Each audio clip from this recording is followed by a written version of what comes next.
जय श्री कृष्णा वैष्णव। आज की कथा एक ब्राह्मण की कथा है जिसे गोसाई जी ने आंखें प्रदान करी। अब ये ब्राह्मण कौन था और इसके पिछला जन्म क्या था, यह भी आपको इस कथा में पता चलेगा। क्यों गोसाई जी ने उसे इतना मोह किया और उसे आंखें प्रदान करी, यह भी आपको इस कथा में पता चलेगा। तो पूरी कथा अवश्य सुनिएगा। तो हम कथा शुरू करते हैं। जय श्री कृष्णा वैष्णवों। आज है 252 वैष्णव का वार्ता प्रसंग 174।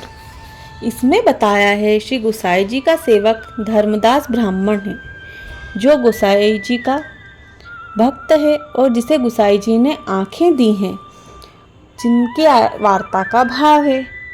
यह ब्राह्मण अंधो हतो जिसकी वार्ता आज हम कहने जा रहे हैं। भाव प्रकाश। ये तामस भक्त हैं। लीला में इनका नाम नयन प्रभा है। ये श्री गोकुल के बानरते प्रकटी हैं। ताते इनके भाव रूप हैं। ये अडिंग में एक ब्राह्मण के यहाँ जन्मे जो कछुक दिन में शीतला का उपद्रव हुआ जिससे ये अंधा हो गया। सो माता पिता बहुत दुख पावे, चिंता करे। ऐसे करत करत 15-17 का ये भया। तब इसके माता पिता मरे। तब ये मथुरा गोवर्धन के मार्ग में बैठ के भीख मांगने लगा। जो कोई आता कुछ दे जाता, उससे वो निर्वाह करता। अब इसका वार्ता प्रसंग एक है। एक समय श्री गोसाई जी आप श्री गोकुल ते श्री नाथ जी पधारते हते, तो मार्ग में आपने इस अंधर ब्राह्मण को देखो हतो। तब श्री गोसाई जी के मन में दया आई। जो बेचारा बिना आंखों के बहुत दुख पाता है। ताही समय श्री गोसाई जी की इच्छा से उस ब्राह्मण की आंखें नीकी भई, यानी उसकी आंखें ठीक हो गई और उसे आछो दिखन लग्यो। तब उसे सब कुछ दिखने लग गया। सो कहने लाग्यो, जो मोको कहाँ भयो। तब पाछे प्रसन्न भयो। तब उसने बहुत आश्चर्य किया, कैसे मुझे दिखने लग गया। तब श्री गोसाई जी आप देखे वो ब्राह्मण अच्छो भयो है। तब श्री गोसाई जी आप बहुत प्रसन्न भये। पाछे श्री गोसाई जी मन में विचार की, जो इसकी आंखें तो अब ठीक हो गई हैं। तो यह ब्राह्मण को श्री गोसाई जी आप बुलाए। तब वह ब्राह्मण आयो। तो श्री गोसाई जी को साष्टांग दंडवत करके पांव पड़े और विनती की, जो महाराज आपने मुझ पर बड़ी कृपा करी, मोको आपने आंखें दी हैं। तब श्री गोसाई जी आपने ब्राह्मण से कही, जो तुम्हारे साथ रहेगो। तब वह ब्राह्मण ने कही, जो महाराज मोर को और कहाँ चाहिए। तब श्री गोसाई जी आप वाकु अपने संग लेके पधारे। तो श्री नाथ जी द्वार गए। सो उत्थापन के समय पहुँचे तो तत्काल स्नान करके श्री गोवर्धन नाथ जी के मंदिर में पधारे। तब शंखनाद करवाए। तब श्री गोसाई जी श्री नाथ जी के कपोलन पे श्री हस्त पर स्पर्श किए और परस्पर कुशल पूछे।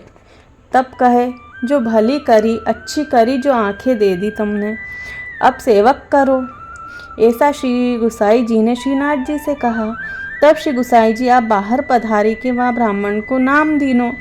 तब वाको सुधी भई, जो भलो भयो। तब ता दिन ज्येष्ठ सुदी की दशमी हती। तब वह ब्राह्मण को श्री गोसाई जी ने आज्ञा की, जो कल तो निर्जला व्रत करियो को। अब यहाँ भाव प्रकाश में बताया है कि यह ब्राह्मण जब अंधो हतो तो खान पान को कछु विचार रहतो नाही, जो मिलतो सो खा लेतो। तो उसकी बुद्धि निर्मल करने के लिए यहाँ श्री गोसाई जी ने उसको निर्जला व्रत करने की आज्ञा दी है। तब वह ब्राह्मण ने निर्जला व्रत किया। तब द्वादशी के दिन वाको ब्रह्म संबंध करवायो, समर्पण किया। तब श्री गोसाई जी आपने वह ब्राह्मण से कही, जो तू वैष्णवन से चर्चा वार्ता सुनियो। तब वह ब्राह्मण वैष्णवों के मुख से वार्ता कीर्तन सुनने लगा। पाछे वह ब्राह्मण श्री गोसाई जी से विनती की, जो महाराज मुझको कोई ग्रंथ सिखा दो। तब श्री गोसाई जी आप वह ब्राह्मण को श्री वल्लभ अष्टक सिखाए। तब वाकी बुद्धि और निर्मल भई, वो और समझने लगा। श्री गोसाई जी आप वासो चरण सेवा करवाने लगे। सो वही वाको अधिकार दे दियो। यहाँ भाव प्रकाश यहाँ ये जताया है, जो वल्लभ अष्टक के पाठ करने से आचार्य जी के स्वरूप हृदय में आता है। तब बुद्धि निर्मल होती है और एक निष्ठा होती है और सारे मार्ग खुल जाते हैं। श्री गुसाई जी के स्वरूप का बोध होता है। तब प्रभु अपना जान के दास भाव का दान करते हैं और वाको श्री नवनीत प्रिया जी को महाप्रसाद देते। तब वह पाछे उसकी देह छूटी। जब वो मर्यो वाकी देह छूटी तब श्री गुसाई जी कहे जो सेवा तो भली भांति करतो हतो। तब श्री गुसाई जी के पास उस समय बालकृष्ण जी बैठे हते। तब गुसाई जी से पूछे जो ऐसी सराहना क्यों करते हो?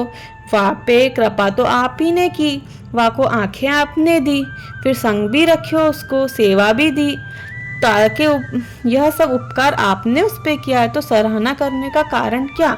तब श्री गुसाई जी ने कहा हमको याको देनो हतो तो श्री वासुदेव जी के घर हम प्रकट भय हते, तब याने पक्षपात कीनो हतो।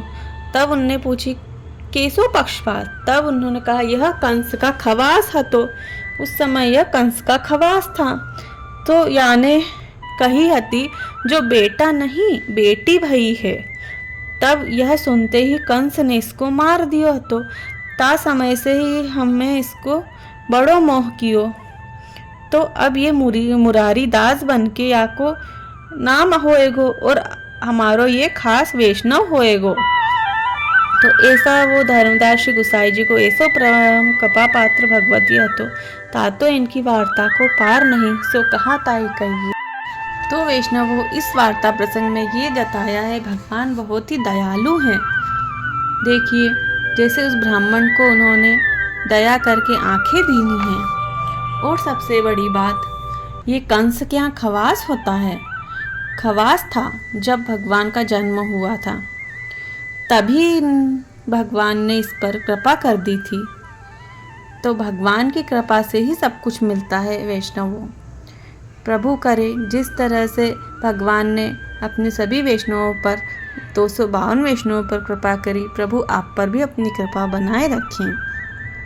तो वैष्णवों आपको इस कथा में पता चला होगा कि श्री कृष्ण को जब जन्म के समय से ही इस पर मोह था और भगवान जब एक बार किसी को अपना मान लेते हैं तो फिर उसके दुख को ज़्यादा समय तक देखते नहीं हैं, उसके दुख को तुरंत ही दूर करते हैं। जैसे उन्होंने इस जन्म में इस ब्राह्मण के दुख को दूर किया और उसे आंखें प्रदान करी। तो वैष्णवों यही इसीलिए कहते हैं कि जब हम भगवान की तरफ एक पग आगे बढ़ाते हैं तो भगवान हमारी तरफ 100 कदम आगे बढ़ाते हैं। इसलिए भगवान से हमेशा प्रीति बनाए रखनी, तो प्रभु हमारी सारी विपदाओं को स्वयं ही हर लेंगे। जय श्री कृष्ण। अगली कथा एक वैष्णव की है जिसने प्रभु को 1 लाख रुपए का फूल दिया था। वह कथा मैं आपको अगली वीडियो में बताऊंगी। तो कृपया इस चैनल को सब्सक्राइब कर लेवें और नोटिफिकेशन को ऑन कर लेवें, तो जब भी मैं वीडियो डालूंगी तो आपको पता चल जाएगा। मैं 2 से 3 दिन के अंदर वो वीडियो भी डाल दूंगी। जय श्री कृष्ण।